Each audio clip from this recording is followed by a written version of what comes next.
2013 ዓመተ ምህረት በደቡባዊ ቦስተን እየተፈጠረ በነበረው የእገታና ነፍስ ማጥፋት በተለይም ሴቶች ለብቻቸው በምሽት ከመንቀሳቀስ እንዲቆጠቡ አስቸኳይ ጥሪ ይቀርባል። ብዙዎች ይህንን ጥሪ በመቀበል በሰዓት እላፊ ከቤት ባለመውጣት ከወጡም ለብቻቸው ባለመሆን ራሳቸውን ከአደጋ ለመጠበቅ ጥረት ያደርጋሉ።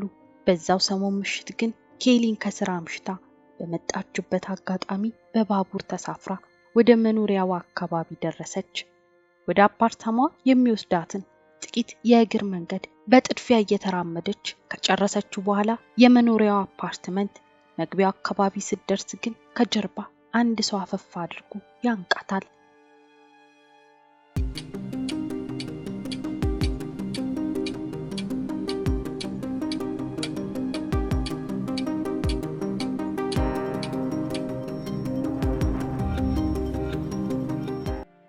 በቦስተን ፖሊስ ዲፓርትመንት መርማሪ የሆነው ፖል ለአንድ የግድያ ወንጀል ፍርድ ቤት ተሰይሞ ባለበት ሰዓት አንድ የስልክ ጥሪ ይደርሰዋል።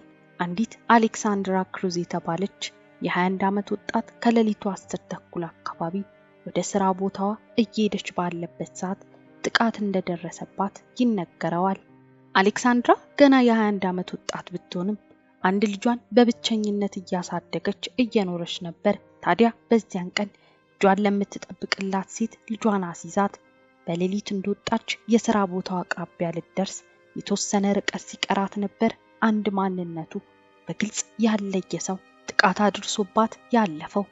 አሌክሳንድራ ራሷን ለመከላከል ሰውየውንም ብትታገለውም ከሷ በጉልበት የሚልቀው ሰው ግን አሌክሳንድራን ደጋግሞ በመምታት ራሷን እንድትስት ያደርጋታል።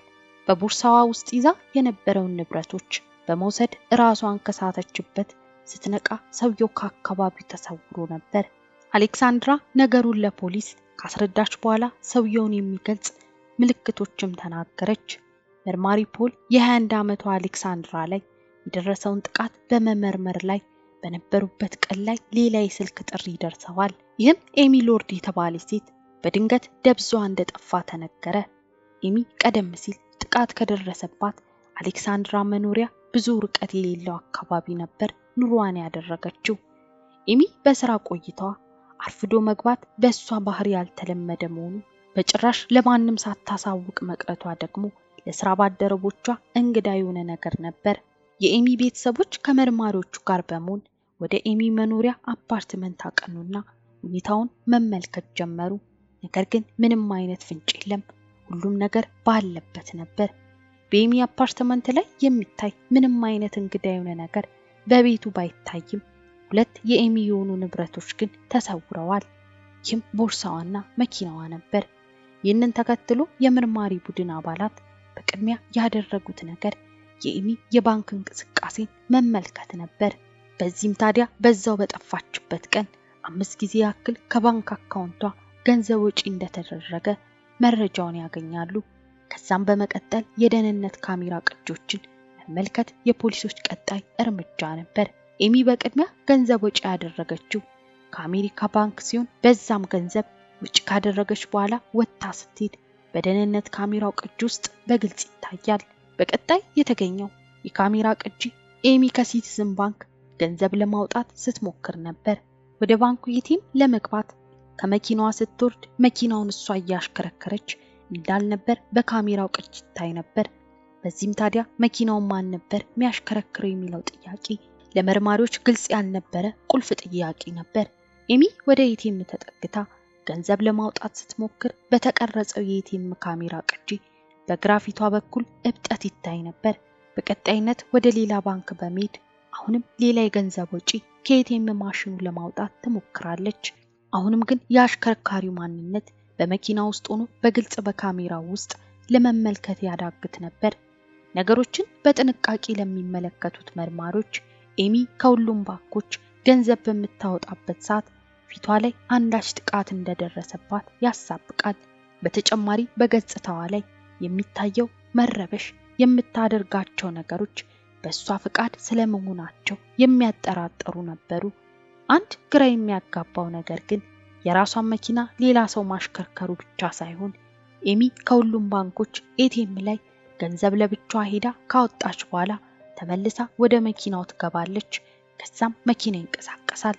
ታዲያ ይህ በመኪናው ውስጥ ያለው ሰው ኤሚን አግቷት ከሆነ በምን አይነት መንገድ እያስፈራራ ከመኪናው ከወረደች በኋላ በራሷ ተመልሳ እንድትመጣ እያደረጋት እንደሆነ ግራ የሚያጋባ ነበር።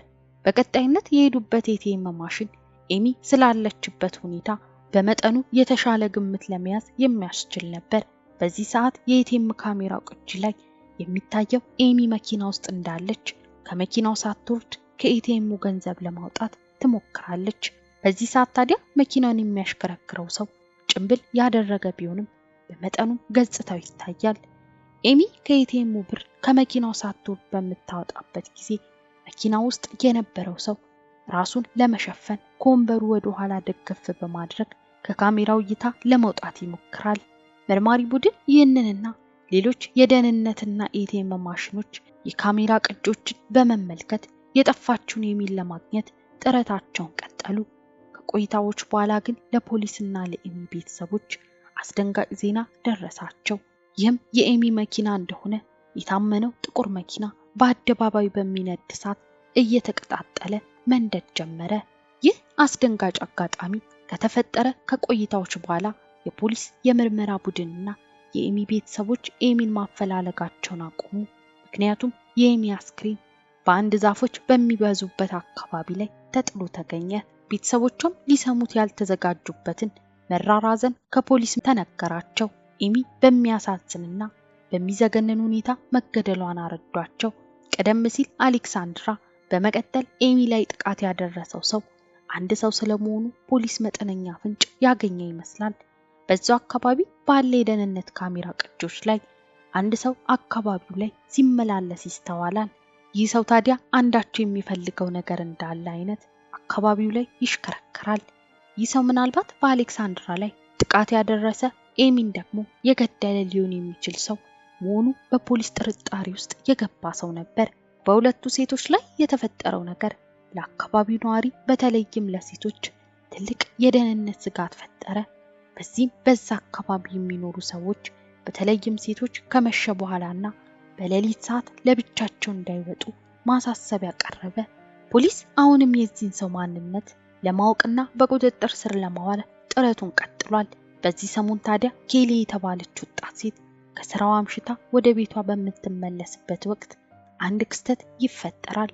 በዛን ቀን ምሽት ኬሊ በእግሯ በጥድፊያ ወደ አፓርትመንቷ እየቀረበች ባለበት ሰዓት አንድ ሰው ከኋላዋ አፈፍ ያደርጋታል። ከቆይታ በኋላ የኬሊ ሩሜት ወደ ቤት ስትገባ ቤቱ በደም ተበክሏል። ኬሊ በሞት አፋፍ ላይ በሞትና ሕይወት መካከል ውስጥ ሆና ታጣጥራለች። በኋላም ኬሊ በፍጥነት ወደ ሆስፒታል እንድታቀና ተደረገ።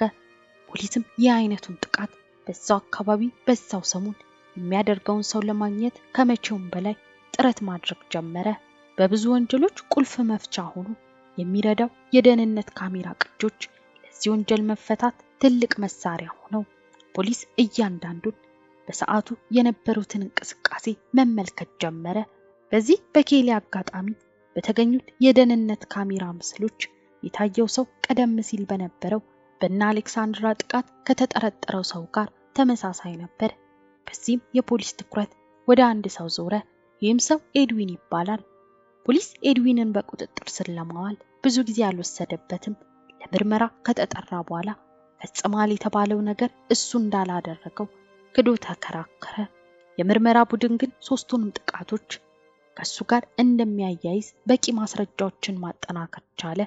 በዚህም ኤድዊን ሁለት ሴቶች ላይ ከባድ አካላዊ ጥቃት በማድረስና አንድ ሰው በመግደል ወንጀል ተከሶ ጥፋተኛ ከተባለ በኋላ በመጨረሻም የእድሜ ልክ እስራት ተፈረደበት። ውድ ቤተሰቦቼ ለዛሬ ያዘጋጀሁት ቪዲዮ ይህን ይመስል ነበር። እናንተስ በዚህ ታሪክ ላይ ምን ሐሳብ አላችሁ? ሐሳባችሁን ኮሜንት ላይ አሳውቁኝ። ለዚህ ቻናል አዲስ ይሆናችሁ ሰብስክራይብ እያደረጋችሁ ተቀላቀሉ። ቪዲዮ ከተመቻችሁ ላይክ በማድረግ እንዲሁም ሼር እያደረጋችሁ ለሌሎች እንዲደርስ አግዙኝ እያልኩኝ በሌላ አዲስ ታሪክ እስክንገናኝ ድረስ ቸር ቆዩልኝ።